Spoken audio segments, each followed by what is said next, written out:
Alright, so although milk is generally seen as something normal that we drink every day, there's actually a lot of evidence suggesting that it's detrimental to the body.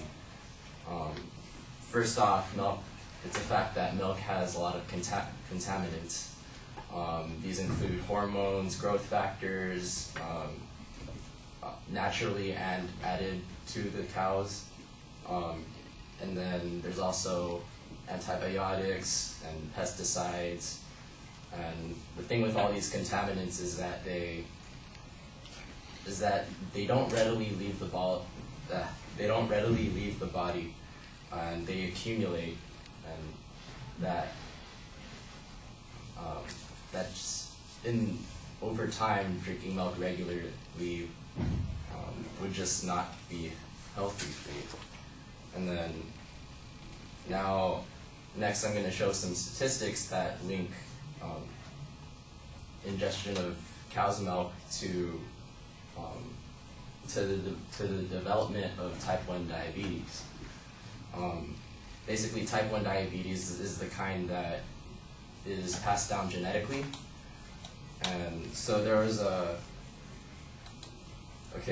really long name. Basically, this trial is called the Trial to Reduce Insulin-Dependent Diabetes in the Genetically at Risk. And then their sort of acronym for it is TRIGGER, TRIGR. And basically in this study, they studied 230 infants. And what they did was, with these infants, they made sure that they were only breastfed and that they were not in contact with that they did not ingest anything that had to do with cow's milk. And it turns out that they were 60% less likely to develop type 1 diabetes, which is very significant. And so finally, an health expert, Dr. Mark Hyman, says that the majority of humans naturally start producing significant amounts of lactase, which is the enzyme needed to properly metabolize the lactose, which is the sugar in the milk. And so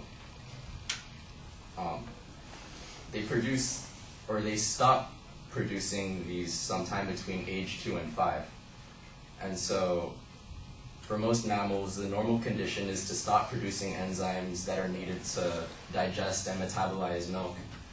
And so in the end, our bodies just weren't made to digest milk on a regular basis. And so with all this evidence, it's clear that milk is not, or it's ultimately detrimental to the body.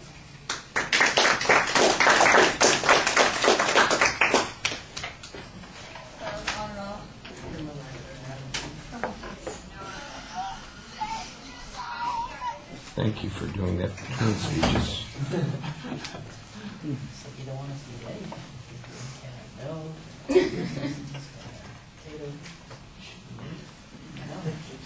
Eat grass, it helps.